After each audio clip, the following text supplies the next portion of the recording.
জিলাত আজি এটা খুব আৱশ্যকীয় বিষয়টোৰ ওপৰত গুৰুত্ব দি আলোচনা কৰোঁ আৰু সেই বিষয়টো আছিল মিছন হেল্ডি বেবী।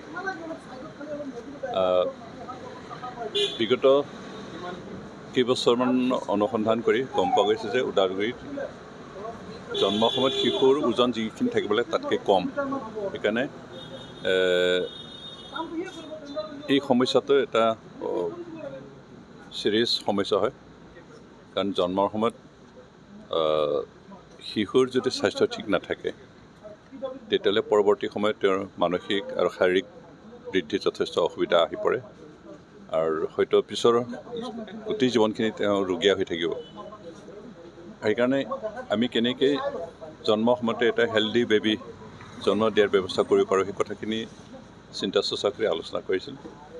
আমি ধন্যবাদ দিছোঁ বিশেষকৈ গুৱাহাটীৰ এটা NGO foundation for integrated support and solution বুলি এটা NGOই ওদালগুৰি জিলাৰ অথৰিটিক এই বিষয়টোৰ সহায় কৰিবৰ কাৰণে আগবাঢ়ি আহিছে আৰু তেওঁলোকৰ জৰিয়তে আৰু আমাৰ যিখিনি বিভিন্ন বিভাগ আছে, স্বাস্থ্য বিভাগ, শিক্ষা বিভাগ, সমাজ কল্যাণ বিভাগ, গ্ৰাম উন্নয়ন বিভাগ, এই গোটেইখিনি মিলি কনভাৰ্জনত আমি এই সমস্যাটো সমাধান কৰিবৰ কাৰণে কাম কৰা এটা সিদ্ধান্ত লোৱা হৈছে। যিহেতু ওদালগুৰি এটা গ্ৰাম্য অঞ্চল বেছি, বিভিন্ন জাতি জনগোষ্ঠী ইয়াত বসবাস কৰে আৰু বিভিন্ন জাতি জনগোষ্ঠীৰ জীৱন ধাৰণৰ শৈলী বেলেগ বেলেগ। বিশেষকৈ এই অঞ্চলৰ গাঁৱলীয়া সমাজত আমাৰ শিক্ষিত মানুহৰ সংখ্যা কম, আৰ্থিকভাৱে দুৰ্বল। সেইকাৰণে গৰ্ভৱতী অৱস্থাত মহিলাসকলক নিউট্ৰিশ্যন দিয়াৰ ক্ষেত্ৰত ব্যৰ্থ হয়। মাজে মাজে তেওঁলোকে যে ডক্টৰক দেখুৱাব লাগে গৰ্ভৱতী অৱস্থা সেই কথাখিনিও নাজানে, স্বাস্থ্যজনিত যিখিনি ব্যৱস্থা সেইখিনি ল'ব নোৱাৰে আৰু বহু সময়ত আমাৰ মহিলাসকলে বিশেষকৈ আদিবাসী আৰু আমাৰ জনজাতিৰ মহিলাসকলে অখাদ্য বস্তু গ্ৰহণ কৰে, ধৰক মদ্যপান কৰে, ধূম্ৰপান কৰে, এনেকুৱাবিলাকৰ কাৰণে বিশেষকৈ গৰ্ভৱতী অৱস্থা সেইবোৰ সেৱন কৰিলে শিশুৰ ওপৰত প্ৰভাৱ পৰে আৰু সেইবিলাক সেৱন কৰাৰ ফলতো হ'ব পাৰে। বিভিন্ন কাৰণত আমাৰ শিশুৰ জন্মৰ সময়ত যিখিনি ওজন হ'ব লাগে, অন্ততঃ মিনিমাম 2.5 কিলো হ'ব লাগে, তাতকৈ কম ওজনৰ জন্ম হয় আৰু ইয়াৰ হাৰ অসমৰ গোটেই জিলাৰ ভিতৰত ওদালগুৰিতে বেছি।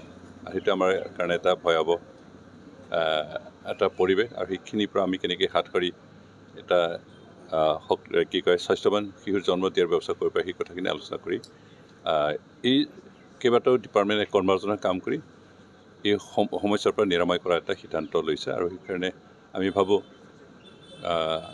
আমাৰ আজিৰ 3 বছৰ আগত যিজন DC আছিল উদয় প্ৰবীণ, তেখেতে কিন্তু এই দিশটোত গুৰুত্ব দি কাম কৰিছিল আৰু ফলত তেতিয়া সেই সমস্যাটো নাছিল। কিন্তু বিগত 3 বছৰৰ ভিতৰত আমাৰ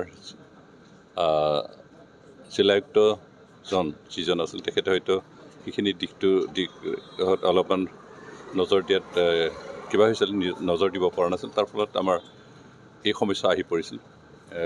এতিয়াৰ যিজন জিলায়ুক্ত তেখেতে যথেষ্ট সক্ৰিয় হৈ কাম কৰিছে আৰু কাম কৰিব।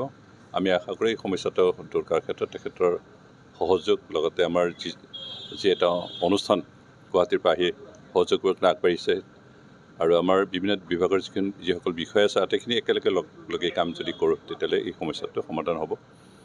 আজি গোটেই অসমৰ ভিতৰতে যিহেতু সমস্যা ইয়াত বেছি ওদালগুৰি জিলাতে, আৰু সেইকাৰণে এই সমস্যা দূৰ কৰাৰ ক্ষেত্ৰত আজি ওদালগুৰিয়ে প্ৰথম পদক্ষেপ লৈছে আৰু আমি আশা কৰোঁ এই পদক্ষেপ সফল হ'ব আৰু আমি স্বাস্থ্যৱান শিশু পাম, কাৰণ স্বাস্থ্যৱান শিশু জন্ম লাভ কৰিলে স্বাস্থ্যৱান দেশ পৰিচালনা কৰাৰ মানুহ আমি এটা হিউমেন ৰিচোৰ্চ আমি উলিয়াব পাৰিম আৰু তেতিয়া আমি আমাৰ দেশত এটা উন্নত এটা মানদণ্ডৰ সমাজ গঢ়িব পাৰিম। আমি আশা কৰোঁ আজি যি আলোচনা, এই আলোচনা যথেষ্ট সফলতা লাভ কৰিব, আমাৰ সমাজখন পৰিৱৰ্তন কৰিব।